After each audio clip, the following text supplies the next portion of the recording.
What's up, guys? We're back. It's a Wednesday. We should preface this by saying this is our third shoot at this specific episode.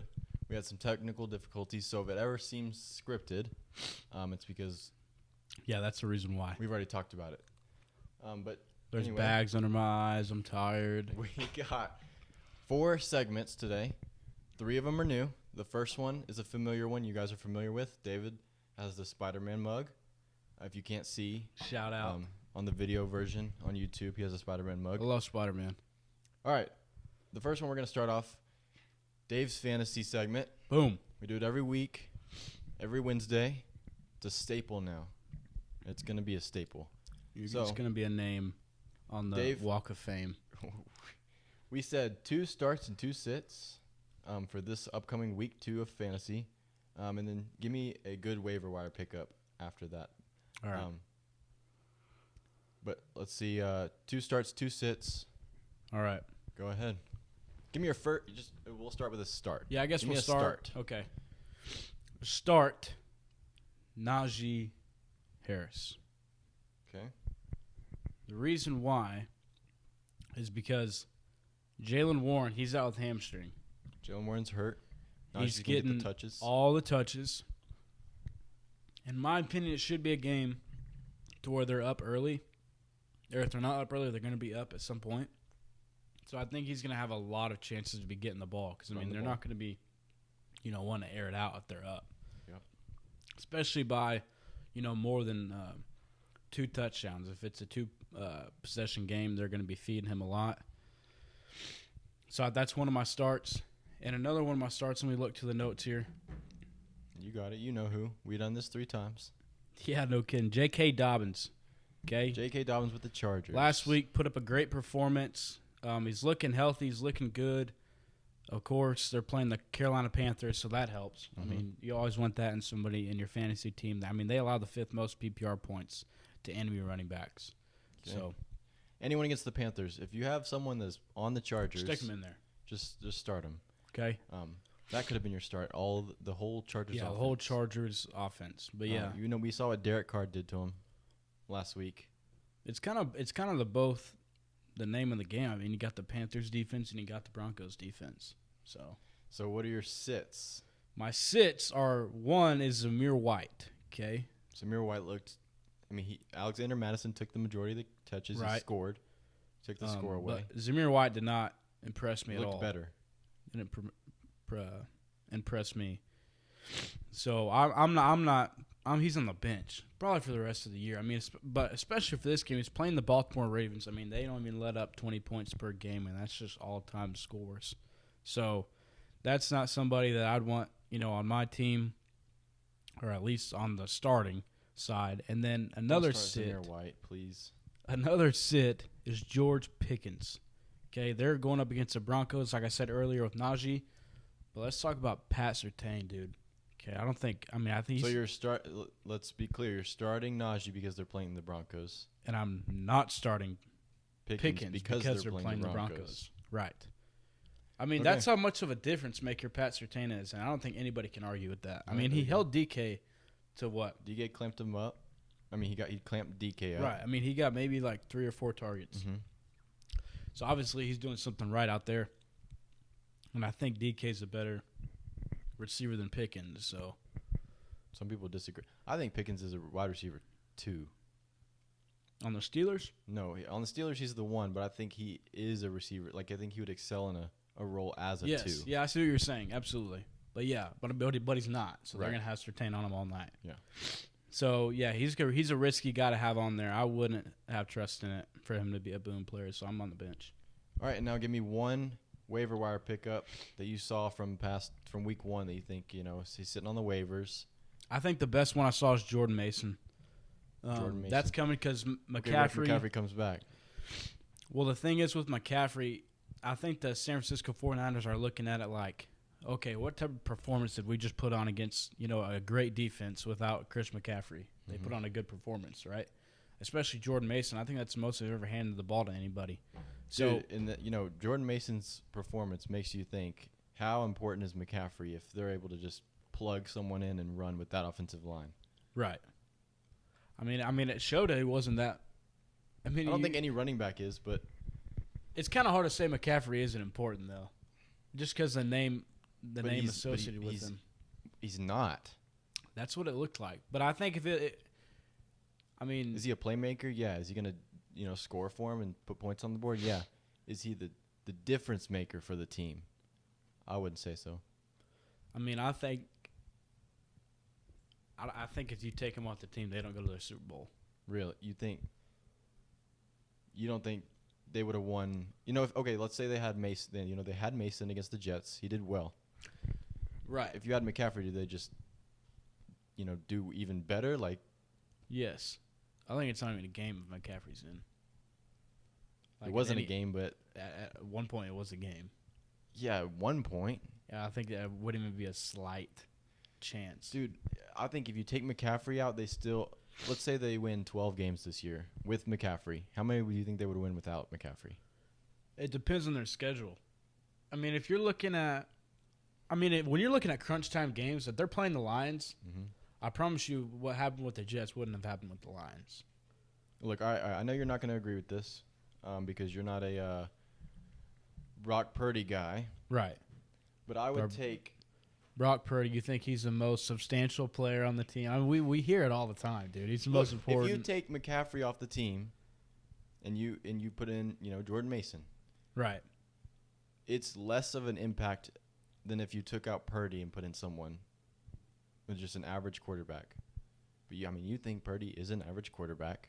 A lot of people do, but I'm saying Purdy gives you the most wins compared to anyone else on the team. Switching him out is the most impactful for the team in a negative way. I mean, it's kind of biased to say because that's a quarterback, so everybody else has to get used to the way the quarterback throws, the way he releases the ball, the way he rolls around. Okay, fine, but some people think you could put in Daniel Jones back there and they would go to the Super Bowl. You could. If Brock Purdy and Daniel Jones switched situations and he grew up in the 49ers offense and they all knew his timing, he would be a Super Bowl MVP. Daniel Jones would be a Super Bowl MVP? Yes, I'm telling you. Dude, Brock Purdy's the most important part of that entire offense. The second is Debo. I agree just because of the quarterback. I don't agree because of Purdy. Purdy's good, bro. Purdy's good. He is an average quarterback. I mean, he does nothing special. What does he do that's special? Complete passes? Plays well? There's nothing special about playing well. No. What is the quarterback's job? Quarterback's job is to get the ball in the hands of the playmakers. Right. Nobody does that as well as Purdy. That's so false. You cannot say that. He distributes the ball all across the board. He gets it to Debo. He gets it to McCaffrey. He gets it to Kittle. He gets it to Ayuk. You could say the same thing. What is the coach's job? To get the ball in the playmaker's hands. So now it goes 50-50. Purdy has the ball every time they take the field. Okay. Dude. I could have the ball every time I got the field. If I just toss it to McCaffrey real quick, then we're fine. I'm not talking about handoffs. I'm talking about... Here's my thing. If you put any Purdy does his job so well. If you put any top 10 quarterback in Purdy's position, the 49ers are better because it's a top 10 quarterback. Than the old Patriots. What? If you put Josh Allen... Purdy is a top 10 quarterback. No, he's not. Yes, he is. No, he's not. If you put Josh Allen on the 49ers, they are the best team to ever face the NFL. Look, okay, I'm not going to disagree with that. I'm not going to disagree with that because that's probably true. But at some point, there are guys that would play better in a system where they have hear me out, all right? There are certain quarterbacks that I think would play well in a different system with less playmakers around him. If Josh Allen just had to distribute to all the other guys, we wouldn't have the Josh Allen experience that we know, where he's just taking it off his own, he's hurdling dudes, he's doing it all. Okay. If we switch him out with Purdy, it kind of takes away from Allen a little bit. If we put Lamar in there, it kind of takes away from Lamar because Lamar's job is not to put anything on his back. He has so many other outlets, and the team might be better. But we're still going to void the player of having that ability. Let's focus on what happens when Purdy goes to the Bills or when Purdy goes to the Ravens. They're when not Purdy goes even- to the Ravens, his defense is going to be so good that he'll be able to perform. No. Dude, Purdy. If you show me, Are you saying Purdy's reliant on his talent around him? yes, Okay. 100%. But Purdy is also the kind of guy that is, he's going to manage the game well, and he's going to play smart, and he's going to Yeah, do his job well. right. Same But as McCarthy. That's half of the quarterback. Same as McCarthy. People hated him because he handed the ball off, or he didn't, But that's put half the of superhero cape quarterback. on. What's half the quarterback? Just knowing the mental aspect of it. The other half Right, and is Purdy does physical. that very well. Okay, he doesn't excel in any physical attributes of being a quarterback. Because he's not like Josh Allen hurdling guys, No, because he's not. and he can't escape like Lamar. Like, what? Yeah, He's but a there's nothing. pocket passer. I know, but there's nothing like that excels. Like, he doesn't fit the ball into tight windows. Half the time, everybody's wide open. He It's does just, though. don't- He does. Every once in a while, he makes a bad throw. I mean, we can But cherry look, pick it all we want. is it Purdy's fault? I know this is kind of contradictory to what I'm saying, but is it Purdy's fault that his receivers are open? No, can't not hate- at all. We can't You'd hit want on that. the dude for that. No. But you can't also say that he's a top 10 quarterback. I've seen Purdy go out and make good throws, not average throws, good throws, and he threw his receivers open. And he knew how to I've get. seen Daniel Jones do that many No, times. in practice. No. Well, I haven't seen it in the game. games. 2022, the year I'll never forget. All right, look. The whole point is I think it's very easy to hate on Purdy because you can say he has all this around him. Jordan Mason's a good waiver wire pickup. That is the point. Pick up Jordan Mason off the waivers. Next segment, Dave. Yeah, nothing but green. Nothing but green's the new segment. It's the betting segment. David named it because when you go on Underdog Fantasy, which is what we're using, You're gonna see nothing but green. there you go. So we built a 4-leg parlay with just Thursday's game in mind. So these are all Bills-Dolphins players. Right. We're recording this on Wednesday.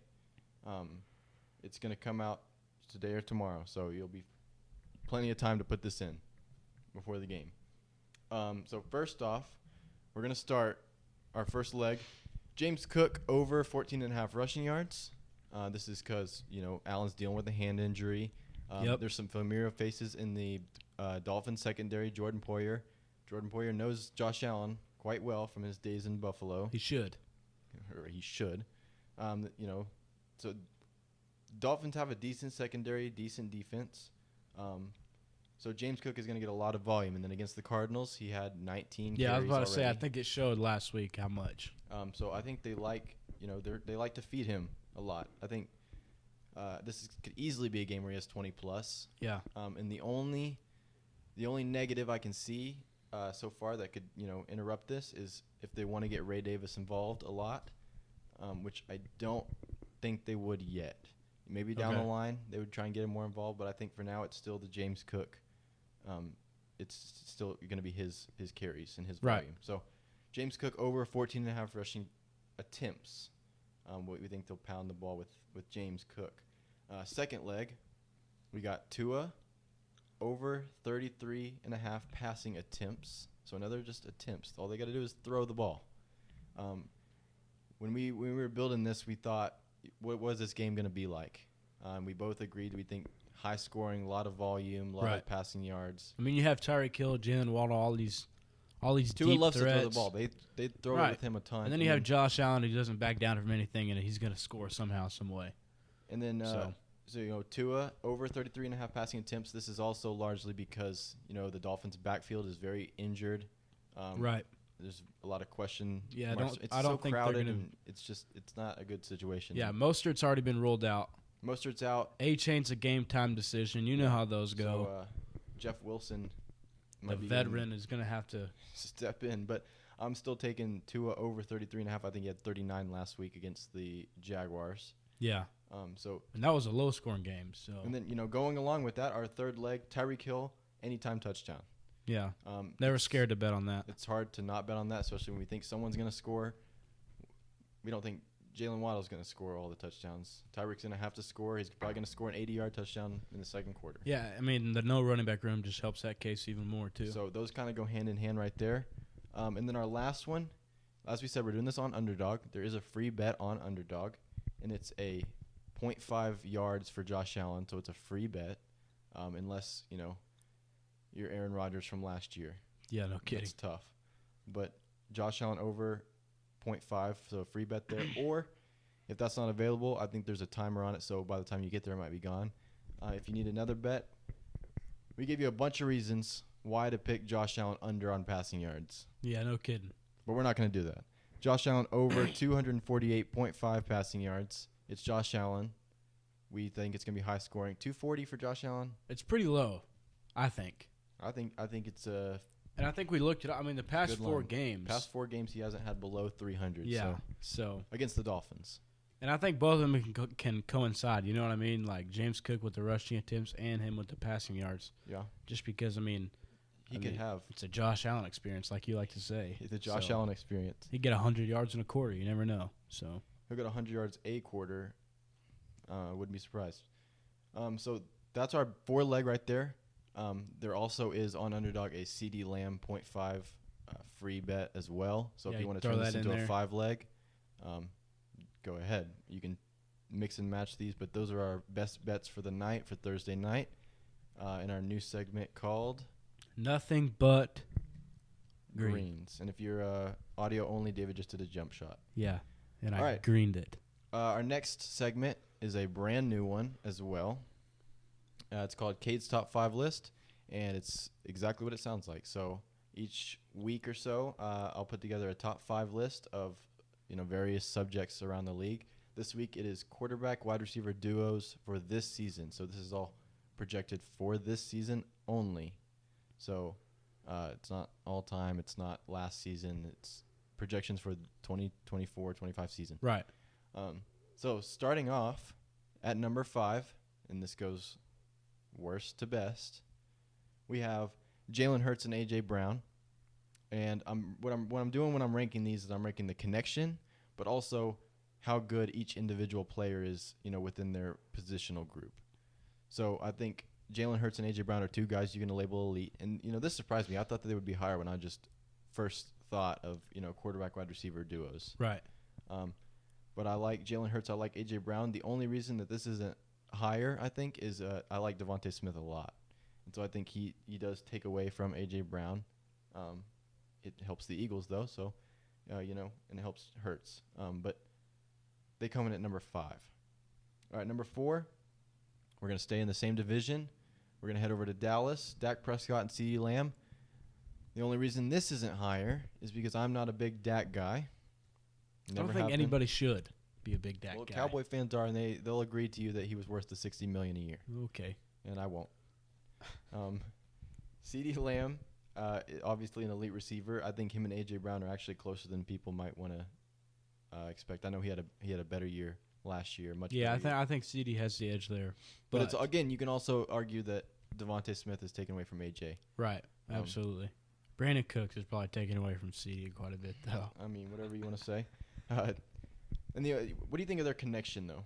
Because, a lot of this is based on connection between the two. I mean, that's kind of the... I mean, if it was based purely off connection, I think they have top 3 in the league easy.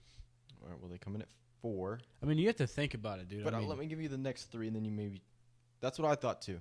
I thought Dak and CD and Hurts and A.J. Brown are probably... I was like, dude, they're going to be top 3 for sure, both of them. But then, right. I looked more into it. And let me give you an honorable mention real quick. Amon-Ra and Goff are not in the top 3, but they are an honorable mention. So they're sitting at 6, I guess, if you want to be technical about it. Okay. Number 3, this duo has not been doing great. They had a bad first week. But I'm not giving up on them. It's still, their connection is better than I think anyone in the league.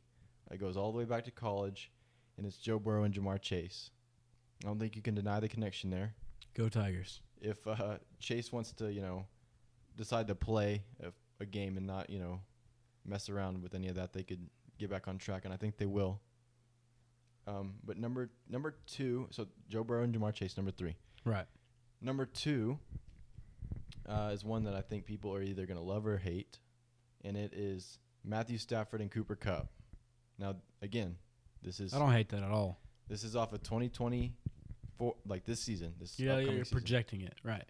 And a lot of this, it helps that Puka's out with a knee injury right now. Absolutely. So he's going to get 18 targets a game with 18 catches. So he's going to get a ton of volume. This is coming from a Triple Crown winner when Exactly. Puka wasn't there. And Matthew Stafford doesn't look like he's slowing down anytime soon. Matthew Stafford is not washed.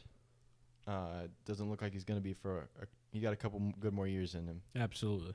And then number one, I think this is you can argue that it's not number one, but I think anyone that has Tyreek Hill, it's going to be hard to beat. So Tua and Tyreek at number one.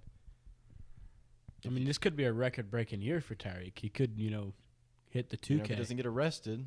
Could hit the 2K. Yeah. Will he hit the 2K? But look, the thing is, if he hits the 2K, then Tua, there's 2,000 yards for Tua. Exactly.